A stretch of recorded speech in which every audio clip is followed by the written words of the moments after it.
जो नाम जप करता है, भगवद आश्रित है, भगवत मार्ग का पथिक, सबसे पहले उसमें एक क्षमता जागृत होती है। क्या? ये द्वंद्व है, शत्रु और मित्र में समान भाव, मान और अपमान में समान भाव, लाभ और हानि में समान भाव, सुख और दुख में समान भाव, निंदा और स्तुति में समान भाव। तो बोले द्वंद्व रहित, द्वंद्व विमुक्ता, ये पहली साधक की वृत्ति जागृत होती। ध्यान रखना, अगर आपकी साधना परिपक्व अवस्था की तरफ जा रही है, आपकी साधना ठीक है, तो पहला लक्षण है तितिक्षवः, वो बहुत धैर्यवान और सहनशील होगा। सुख दुख, लाभ हानि, मान अपमान, निंदा स्तुति, इसमें वो समान भाव रखेगा। चलो हमारी स्थिति ऐसी नहीं, लेकिन हमें सुनने को मिला तो समान भाव रखने की चेष्टा तो करें। पूज्यपाद सिउड़िया बाबा जी महाराज, यदि तुमसे कोई द्वेष करता है और तुम्हें भगवत प्राप्ति करनी, तो वो जब दिखाई दे तो उसके चरणों में प्रणाम करो। अगर पास से निकले तो राधे श्याम, वो भले ना बोले, अगर तुम ऐसा किए तो उसके बैठे हृदय में जो श्री भगवान हैं वो मिल जाएंगे तुम्हारे को।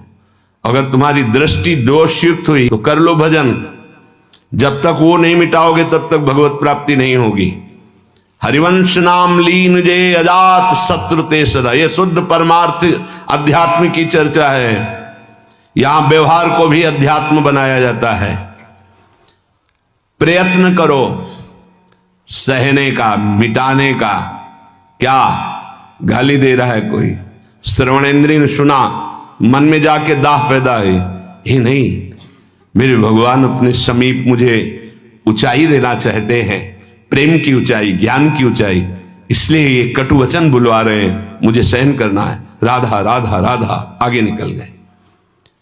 जो सुख दुख, मान अपमान, लाभ हानि आदि द्वंद्वों को सह जाता है, देख लो, यहां लड़ना नहीं है, भक्ति सहना सिखाती। बोले कब तक सहेंगे? जब तक भगवान न मिल जाए।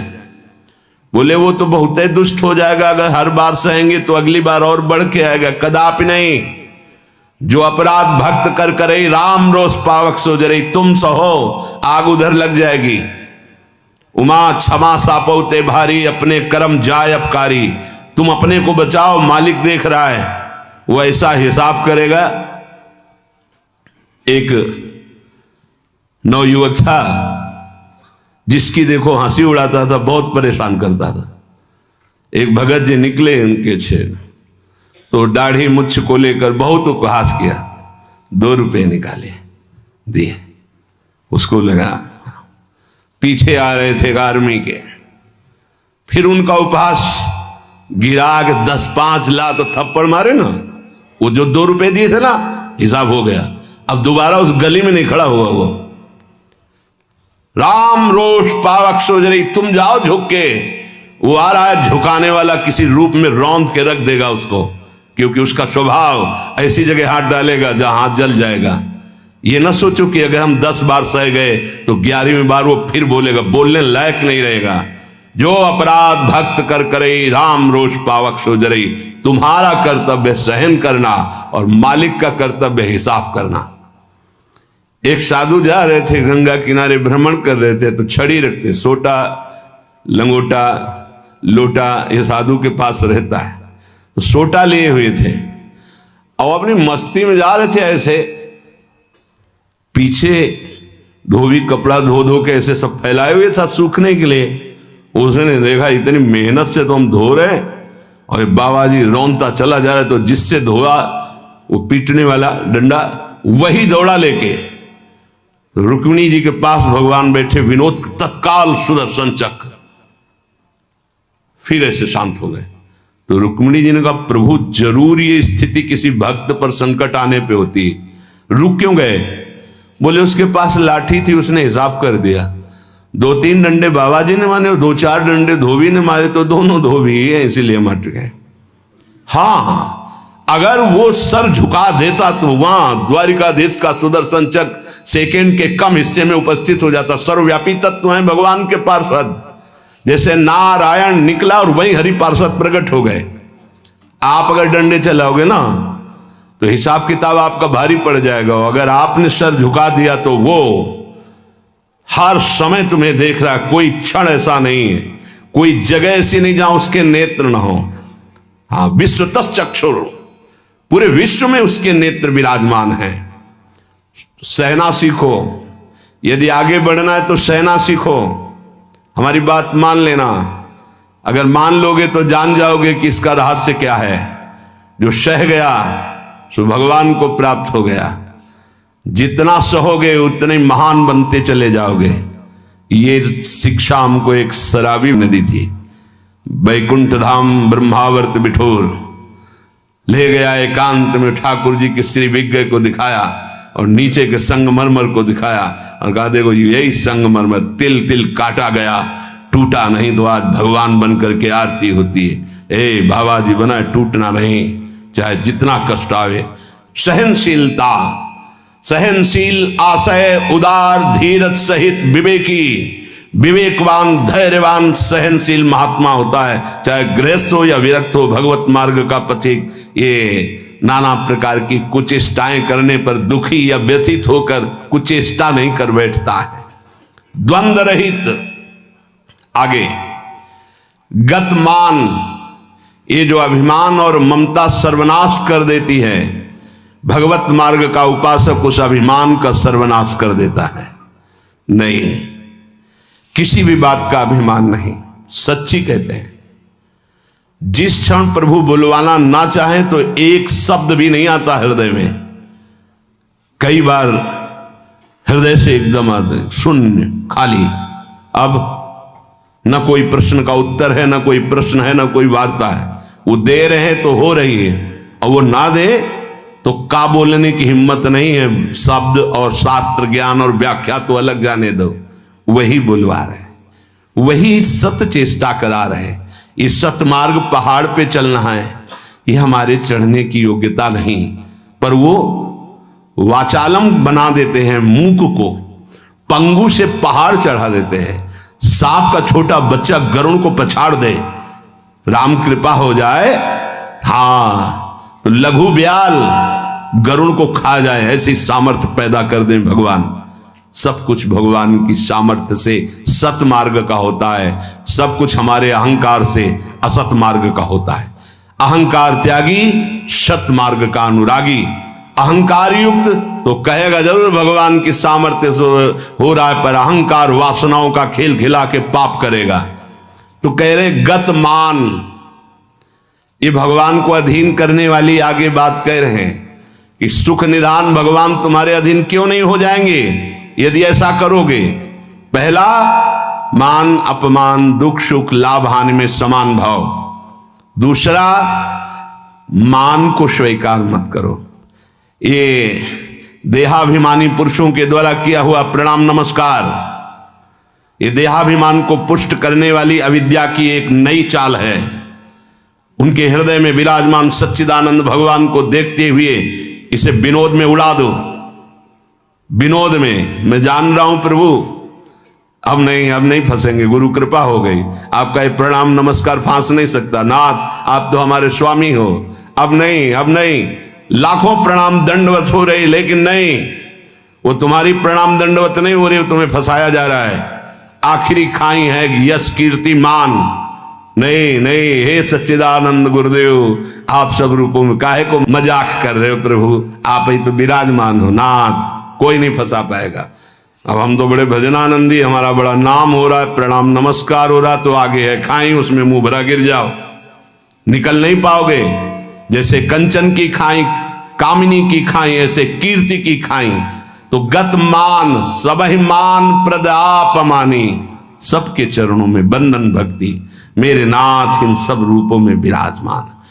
वो प्रणाम कर रहे हैं, नमस्कार कर रहे हैं, वो जय बोल रहे हैं, ये उनकी महानता है। वो अपने हृदय की स्थिति के अनुसार बर्ताव कर, हम तो अधम जीव हैं, प्रभु की कृपा से चल रहे। मेरे प्रभु सब रूपों में, कहीं मान नहीं छुएगा और अगर मान छू गया तो विष चढ़ गया। सम्मानम कल्याति घोर गरलम। ये मान रूपी जहर केवल गुरु कृपा से ही दूर होता है।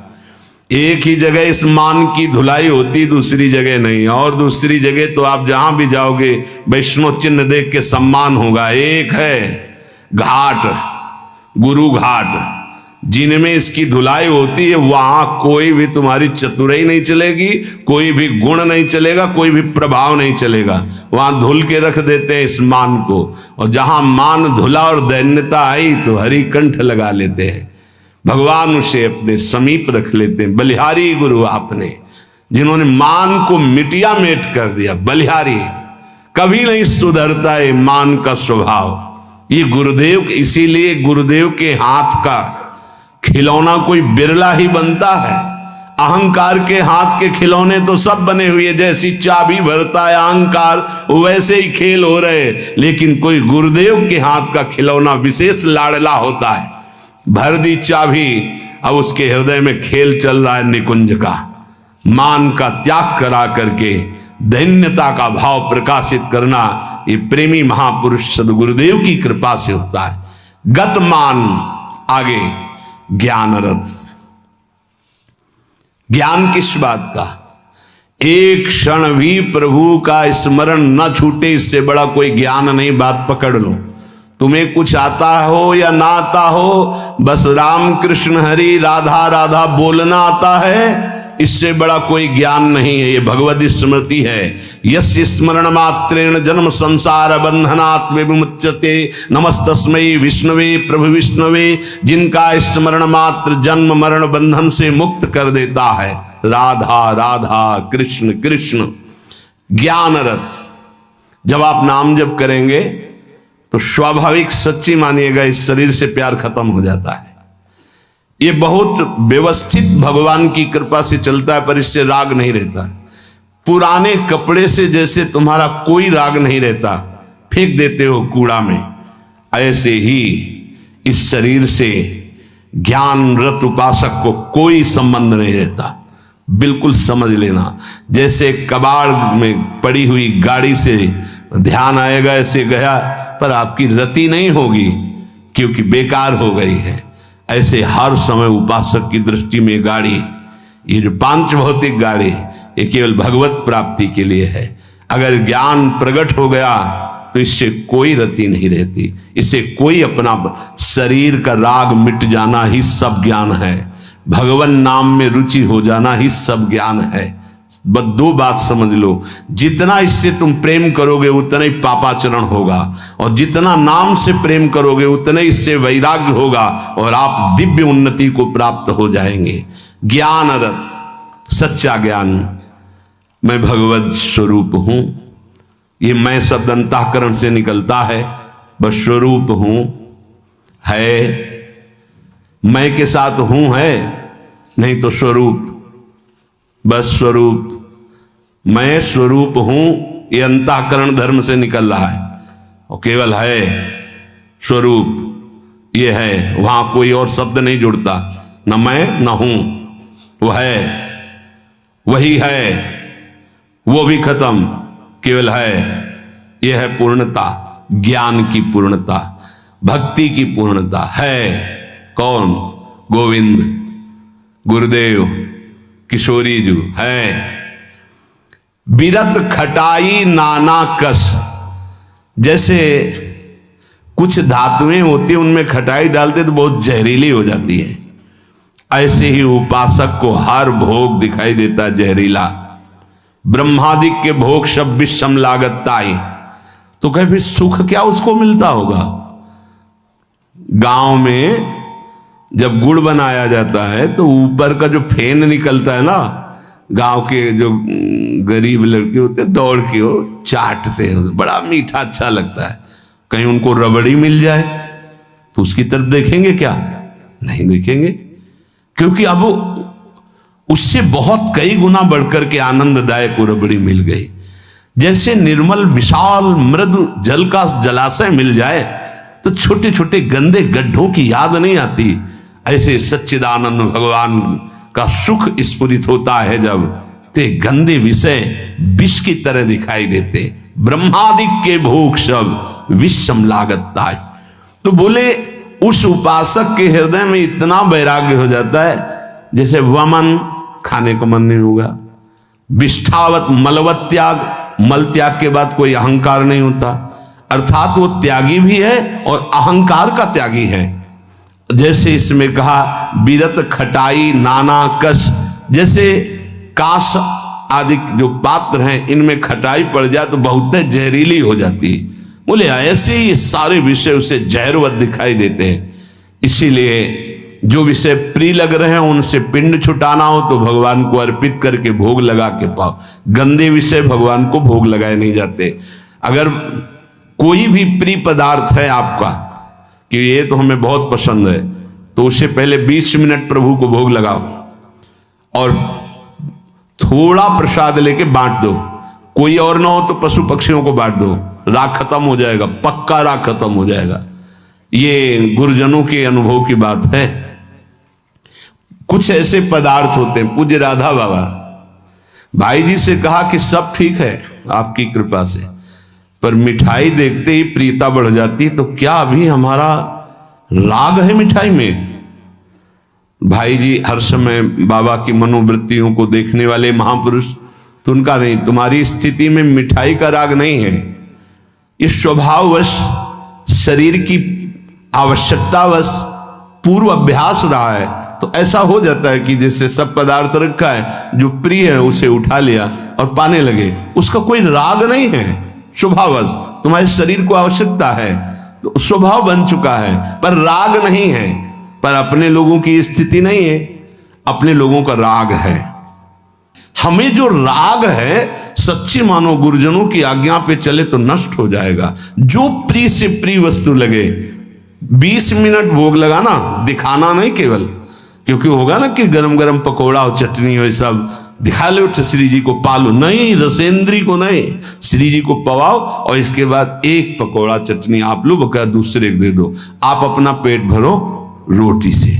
आप देखो ना आपकी रसेंद्री बस में, रसेंद्री बस में हुई हर इंद्री बस में हो जाएगी।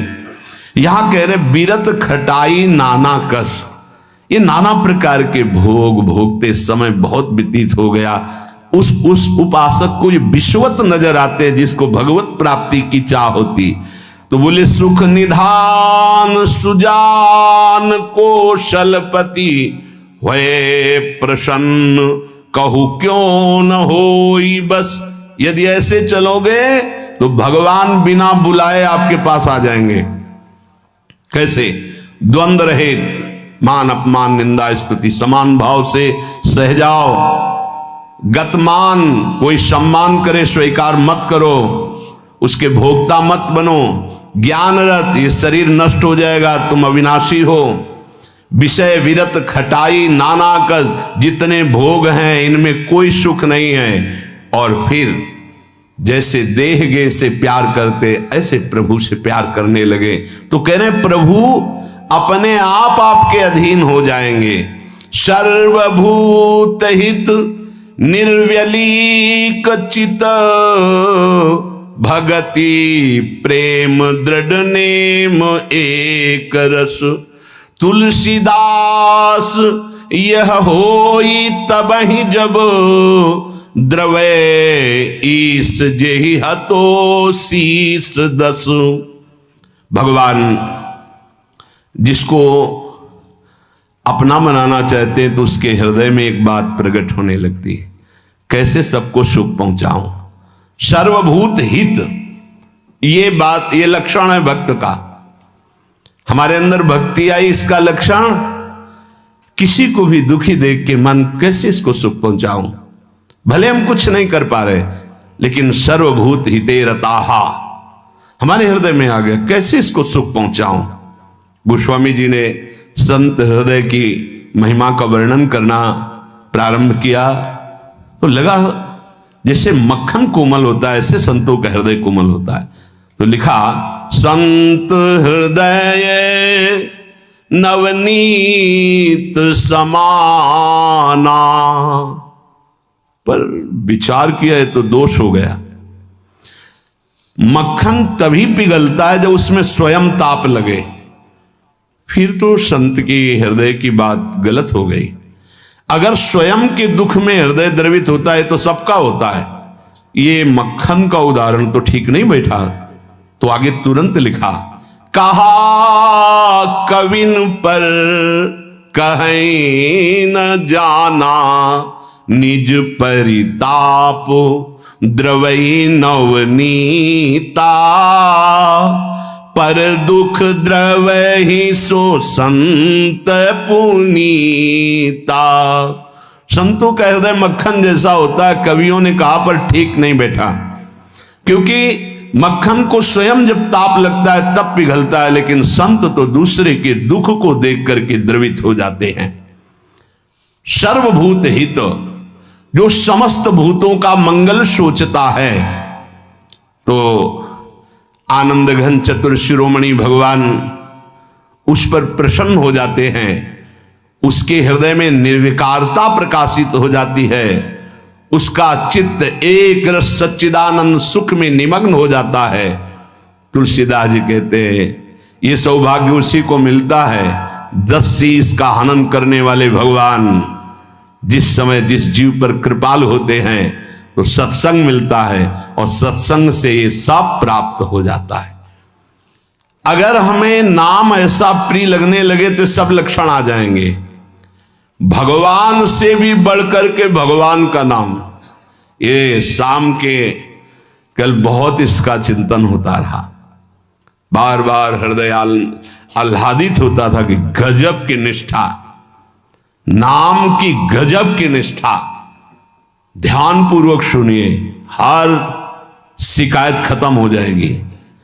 प्रिय राम नाम ते जाहि न रामो। बड़ा सुख मिलता है। जैसे शब्द है ना, उनमें डुबकी लगाओ, एकदम निहाल कर देते हैं। प्रिय राम नाम ते जाहि न रामो, ताको भलो कठिन कलिकाल हूं, आदि मध्य परिणामो, प्रिय राम नाम ते जाहि न रामो। ये बैठा लीजिए, ये जीवन की सार बात। पद तो गोस्वामी जी का कई बार, लेकिन इससे पहले महामहिम पूज्य श्री भाई जी हनुमान प्रसाद पोद्दार जी के द्वारा ये बात मिली थी। जीवन में पहली बार ये बात पूज्य भाई जी के द्वारा मिली थी कि अगर तुम्हारे सामने भगवान आ जाए, उनके दर्शन कर रहे हो, नाम छूट गया, तो हमें नहीं चाहिए ऐसे भगवान जिससे हमारा भगवान का नाम छूट जाए। ये भाई जी की बात। फिर पद मिला बहुत काल के बाद, ये कल पुनः इसका कृपा करके गोस्वामी जी ने दर्शन कराया और चिंतन कराया। बेपरवाह, अद्भुत मस्ती है इस बात में। जिसे भगवान नाम इतना प्यारा लग गया है कि यदि स्वयं भगवान कहें कि अब मैं तुम्हें मिल गया, मेरे लिए तो भजन कर रहे थे, अब आज से नाम जपना छोड़ दो, तो वो स्वीकार नहीं करेगा। उपासक कहेगा नाम नहीं छोड़ सकता महाराज, आप आओ या ना आओ, आप जाओ या रहो, आपकी मर्जी की बात। नाम से प्रिय बढ़कर आप नहीं हो हमें। ये बात बहुत बड़ी बात। जब भगवान की बात आ गई तो भोगों की बात क्या रह जाएगी भाई। ये पद प्रतिष्ठा रुपया पैसा, अभी नाम का स्वाद ही नहीं चखा। ये ताको भलो कठिन कलिकालो, आज मध्य परिणामो, आज कल परसों हर समय परमानंद बना रहेगा। एक कलयुग कुछ नहीं बिगाड़ सकता। यदि जिह्वा में ऐसा प्यार उदय हो गया कि मुझे नहीं चाहिए और कुछ, जो हमें नाम छोड़वा दे वो कुछ संसार की पद प्रतिष्ठा तो जाने दो, हमें भगवान से भी नहीं मिलना। यदि वो आ जाए और नाम छूट जाए तो मुझे उनका आना नहीं। प्रिय राम नाम ते जाही न रामो। ये बहुत बड़ी बात है, ये जनसाधारण नहीं समझ सकते। बहुत बड़ी बात। कैसे छूटेगा फिर नाम? सोचो कैसे छूटेगा। आग लग जाएगी कि ओहो, जिस नाम के बराबर नामी से मिलन की भी बात नहीं कही गई, उस नाम को हम चंद विषयों में, तुच्छ विषयों में, तुच्छ व्यक्तियों के मायाजनित संभाषण में छोड़ देते हैं। हमारी कहां की निष्ठा? गोस्वामी जी कह रहे हैं, प्रिय राम नाम ते जाहि न रामो। बार बार इसलिए करें, बैठा लो। सकुचत समुझी नाम महिमा, मद लोभ मोह को कामो। राम नाम जप निरत सुजन पर, करत छाह घोर घामो। प्रिय राम नाम ते जाही न रामो। बस यही लगता है, यही परम विश्राम है। इससे बड़ी कोई बात नहीं हो सकती। राम जी मिल जाएं और वो कहें कि हमारा नाम छोड़ दो, अब हमें स्वीकार करो, हम तो मिल गए ना, तो वो उपासक भगवान से कह देगा आप चले जाइए। जिस नाम के बल से आप हमारे पास आए, उस नाम को मैं नहीं छोड़ सकता। आप कभी मत दर्शन देना, कभी मत आना, आप हमें हर दुख देना, पर मैं नाम नहीं छोड़ सकता। ये बात पकड़नी, ये बात पकड़नी। पकड़ लो, सब कुछ तुम्हारे अधीन हो जाएगा। मुझे आपसे मिलने की आवश्यकता नहीं है यदि नाम छूट जाए तो। यही भाई जी लिखा था प्रियालाल के लिए, राधा कृष्ण के लिए। सबसे पहले भाई जी की बात तो थोड़ी देर तो विचार चलता रहा इस विषय का कि नाम साधन है और साध्य है प्रभु।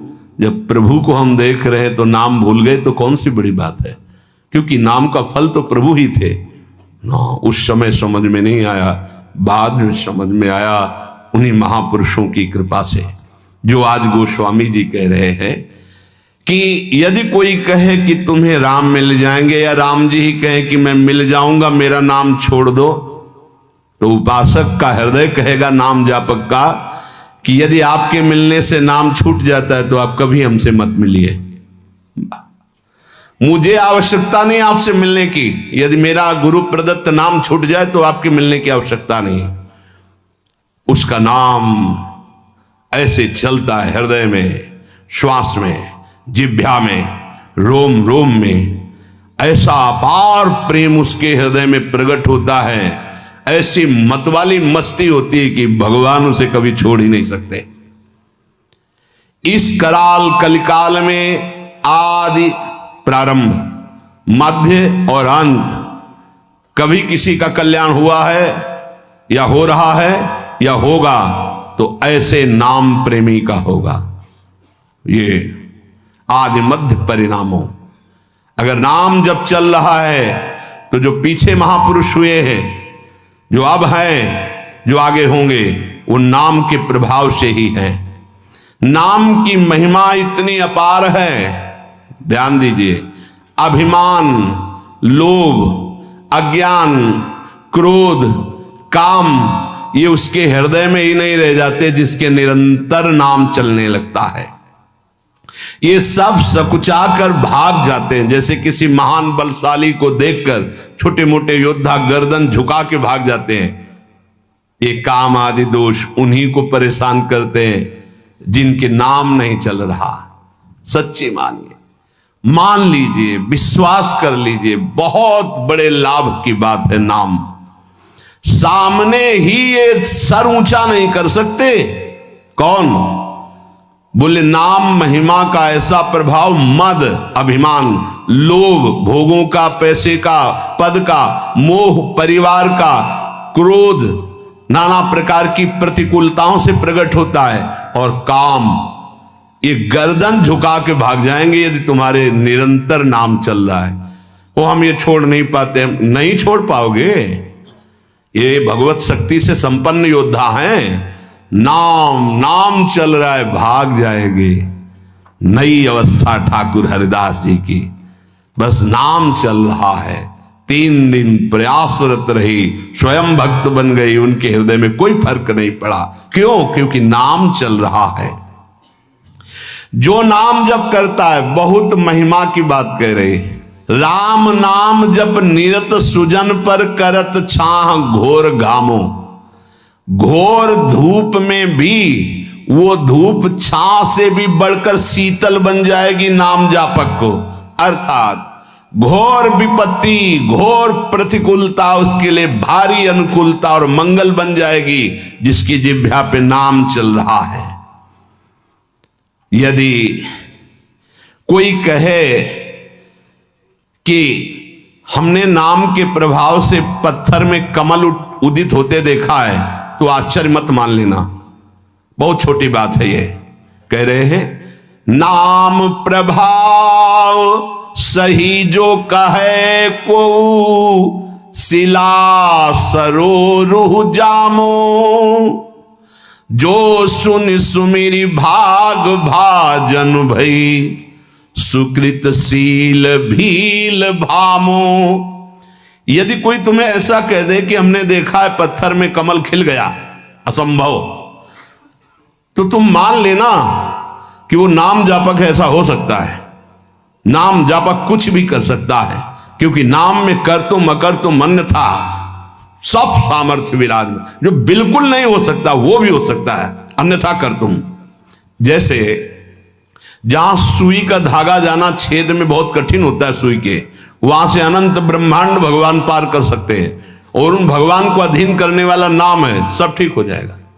सब कुछ हो सकता है।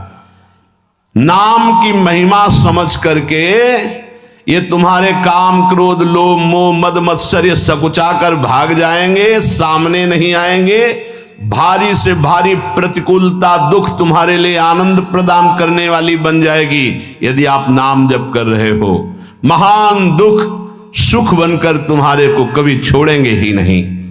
यदि कोई कहे कि नाम के प्रभाव से पत्थर में कमल उत्पन्न हो गया, तो उसे झूठा मत समझना, क्योंकि संभव को असंभव और असंभव को संभव करने की सामर्थ्य नाम में विराजमान है।